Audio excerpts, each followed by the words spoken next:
बहुत बहुत स्वागत है आपका। उत्तराखंड अधीनस्थ सेवा चयन आयोग के द्वारा पटवारी की विज्ञप्ति जारी कर दी गई है। जी हाँ, समूह ग में राजस्व उप निरीक्षक पटवारी के 366 रिक्त पदों पर और राजस्व उप निरीक्षक यानी कि लेखपाल के 147 पदों पर, यानी कि कुल मिलाकर के एक 513 रिक्त पदों पर चयन हेतु यहाँ पे विज्ञापन जारी किया गया है। और अभी इनमें रिक्तियाँ और ज़्यादा बढ़ाई घटाई भी जा सकती हैं, ये जो नियमानुसार यहाँ पे कहा जाता है। इसके अलावा मैं थोड़ा सा महत्वपूर्ण तिथियाँ आपको बता दूं। सबसे पहले 22 जून से आप यहाँ पे अप्लाई कर सकते हैं और 5 अगस्त 2021 तक आप यहाँ पे अप्लाई कर पाएंगे।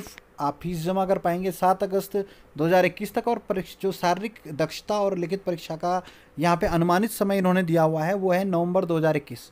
यहाँ पे आप देख सकते हैं जो ये भर्तियाँ होती हैं जिला संवर्ग की होती हैं और इसलिए जिलावार विज्ञापन को यहाँ पे प्रस्तुत किया गया। किंतु जब आवेदन करेंगे तो आवेदन करने के टाइम पे जिले का विकल्प लेने की यहाँ पे ज़रूरत नहीं है। जिला चयन का विकल्प जो होगा लिखित परीक्षा के बाद जब मेरिट बनेगी उसके आधार पर दिया जाएगा। यानी कि पिछले बार की तरह भर्ती नहीं होने वाली है, इस बार पूरे स्टेट लेवल पे भर्ती होगी और एक ही ज़िले के अधिकांश अभ्यर्थी अब इस चीज़ को लेकर के परेशान न हो कि हमारे ज़िले में कम पोस्टें हैं, क्योंकि आपकी मेरिट के बेस पे आपको किसी भी ज़िले में नियुक्ति प्राप्त हो सकती है। देखिए, सबसे पहले आपको ध्यानपूर्वक ये देखना है कि इसमें निर्धारित आयु क्या है और शारीरिक मानक और दौड़ आदि के लिए आप सक्षम हैं या नहीं है। और ये सभी अर्हताएँ जो हैं आवेदन की अंतिम तिथि को आप धारित करते हैं या नहीं करते हैं। अब यहाँ पे आयोग ने यहाँ पे OTR भरना अनिवार्य कर दिया है। आप लोगों ने अपना OTR भर दिया होगा, जिन्होंने नहीं भरा है वो अपना OTR भर लें। और यहाँ पे टोल फ्री नंबर भी दिया गया है, इस पर भी आप कॉल कर सकते हैं अगर कोई समस्या आपको आती है OTR से संबंध में। और वस्तुनिष्ठ परीक्षा जो है ऑफलाइन या ऑनलाइन कैसे भी कराई जा सकती है। इसके अलावा इसकी जो सूचना है आप जानते ही हैं, हम लोग भी यूट्यूब के माध्यम से आप तक पहुँचाते रहते हैं। आप चैनल को सब्सक्राइब भी कर लें साथ में। कितनी भर्तियाँ यहाँ पर निकली हुई हैं, तो ये पूरी जो पोस्टें हैं यहाँ पे अलग अलग ज़िले के हिसाब से देख सकते हैं आप। यहाँ पे अल्मोड़ा में 50 पद हैं, बागेश्वर में 18 पद हैं, चमोली में 26 पद हैं। इसके अलावा 23 पद हैं आपके चंपावत में, 9 पद हैं आपके देहरादून में, 27 पद हैं आपके नैनीताल में, 79 पद हैं आपके पौड़ी गढ़वाल में, 38 पद हैं आपके पिथौरागढ़ में और 13 पद हैं आपके रुद्रप्रयाग में, 45 पद हैं आपके टिहरी में और 38 पद हैं आपके उत्तरकाशी में। तो कुल मिला के 366 पद होते हैं। इनका वेतनमान लेवल 5 29,200 से 92,300 तक 21 से 28 वर्ष के आयु के अभ्यर्थी इसमें अप्लाई कर पाएंगे। और शैक्षिक अर्हता इसमें आपको ग्रेजुएशन होना ज़रूरी है। और अधिमान के रूप में जो ज्येष्ठ अभ्यर्थी होगा उसको वरीयता मिलेगी। पुरुष अभ्यर्थियों को दौड़ में 60 मिनट में 7 किलोमीटर की दौड़ पूरी करनी होगी और महिला अभ्यर्थियों को 35 मिनट में 3.5 किलोमीटर दौड़ना होगा। शारीरिक मानकों की बात करें तो पुरुषों के लिए 168 सेंटीमीटर और महिलाओं के लिए 152 सेंटीमीटर अनिवार्य लंबाई होगी। और पर्वतीय मूल के अभ्यर्थियों को 5 सेंटीमीटर की छूट यहाँ पे मिल सकती है। पुरुष अभ्यर्थियों के लिए सीना फुलाव यहाँ पे 84 सेंटीमीटर और इसमें न्यूनतम 5 सेंटीमीटर का फुलाव अनिवार्य होगा। और पर्वतीय मूल के अभ्यर्थियों को 5 सेंटीमीटर की छूट यहाँ पे भी मिलेगी। महिलाओं का वजन नापा जाएगा, 45 किलोग्राम मिनिमम यहाँ पे होना चाहिए। और लिखित परीक्षा होगी 100 अंकों की, जो कि ऑब्जेक्टिव टाइप परीक्षा होगी 2 घंटे की। और उसमें सामान्य हिंदी, सामान्य ज्ञान, सामान्य अध्ययन से संबंधित प्रश्न पूछे जाएंगे। इसके बाद है दूसरा पद लेखपाल का राजस्व उप निरीक्षक, जिसके 147 पद हैं। आप देख सकते हैं चंपावत में 1 पद है, देहरादून में 29 पद हैं, हरिद्वार में 35 पद हैं, नैनीताल के अंदर 26 पद हैं और उधम सिंह नगर में 56 पद हैं। 29,200 से 92,300 वही लेवल 5 इसका भी। और 21 से 35 वर्ष यहाँ पे आयु है। तो जो लोग पटवारी में 28 वर्ष के कारण एलिजिबल नहीं थे वो यहाँ पे 35 वर्ष होने के कारण यहाँ पे आवेदन कर सकते हैं। और यहाँ पर जो स्वरूप है पद का ये उसी तरीके का है और ग्रेजुएशन यहाँ पे भी मांगा गया है। और वही यहाँ पे हालांकि दौड़ अधिक है, 60 मिनट में आपको 9 किलोमीटर पूरी करनी है और महिलाओं को 35 मिनट में 4.5 किलोमीटर पूरी करनी है। वही लंबाई और अन्य मानक समान है, वही 100 अंकों की परीक्षा यहाँ पे भी होनी है।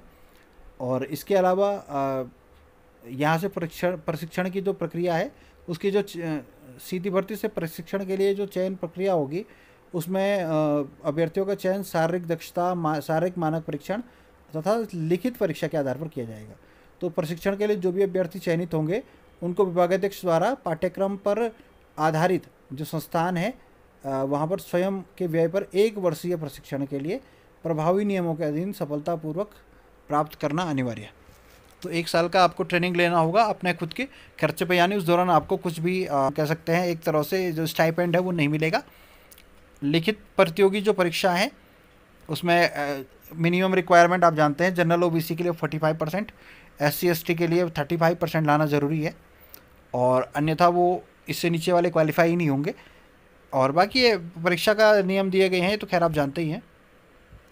आयु की जो गणना होगी वो 1 जुलाई 2020 को होगी। तो जो लोगों को अभी तक लग रहा होगा कि उनकी एज थोड़ा ज़्यादा हो रही है, तो वो लोग यहाँ देख लें 1 जुलाई 2020 को आपकी जो एज है वो पटवारी के लिए 28 और लेखपाल के लिए मैक्सिमम 35 होनी चाहिए। तो 1 जुलाई 2020 के हिसाब से अगर हम देखें तो जो अभ्यर्थी 1992 के हैं, 1992 1 जुलाई के बाद के जो अभ्यर्थी हैं वो सभी यहाँ पे अप्लाई कर पाएंगे। 1 जुलाई 1992 के बाद के जितने भी अभ्यर्थी हैं वो सभी यहाँ पे अप्लाई कर पाएंगे। इसके अलावा SC ST और OBC को यहाँ पे जो छूट है अधिकतम जो मिलती है उसके अनुसार उनको छूट यहाँ पे रहेगी उम्र की, जहाँ पे आप जानते हैं SC ST को 5 वर्ष की और OBC को 3 वर्ष की यहाँ पे छूट मिलती है। यहाँ पे आवेदन वही कर पाएंगे जिन्होंने हाई स्कूल, इंटरमीडिएट और इसके समकक्ष शिक्षा उत्तराखंड में की स्थित मान्यता प्राप्त संस्थान से प्राप्त की होगी। लेकिन जो सैनिक है, अर्धसैनिक बल हैं और केंद्रीय और इत्यादि कहीं और नौकरी करते हैं तो वो लोग भी यहाँ पे एलिजिबल होंगे। जो पहले से सेवा में है उन्हें NOC लानी पड़ेगी, नेशनलिटीज़ इत्यादि तो आप जानते ही हैं। बाकी ये चीज़ें यहाँ पे दी गई हैं, आप इसको देख सकते हैं आसानी से। शारीरिक रूप से स्वस्थ होना चाहिए, बाकी ये सारे नियम एज इट इज़ यहाँ पे दे दिए गए हैं।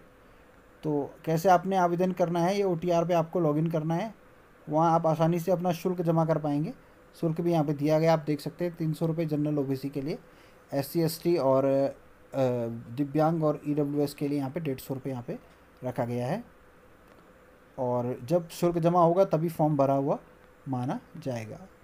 तो ये पूरा डिटेल थी फॉर्म के बारे में, और भी यहाँ पे चीज़ें दी गई हैं। तो आप इसको विस्तृत रूप से UKSSC की साइट पर जा कर के पढ़ सकते हैं, या PDF कहीं ना कहीं आपके पास आ गया होगा, उसके माध्यम से आपको इसकी जानकारी मिल जाएगी। आप हमारे चैनल को ज़रूर सब्सक्राइब करें, आगे आने वाले टाइम में हम इससे संबंधित वीडियोस भी आपके सामने लाते रहेंगे, और इसकी तैयारी आप कैसे कर सकते हैं इसके ऊपर भी हम जो स्टडी मटेरियल है आपको उपलब्ध कराने का प्रयास करेंगे। और आपका कोई क्वेश्चन है तो कमेंट बॉक्स में दीजिएगा, तो हम अगले वीडियो में उसका उत्तर देने का प्रयास करेंगे। तो जल्दी मिलते हैं। आप चैनल को सब्सक्राइब करना ना भूलें, वीडियो को लाइक करना ना भूलें। बहुत बहुत धन्यवाद।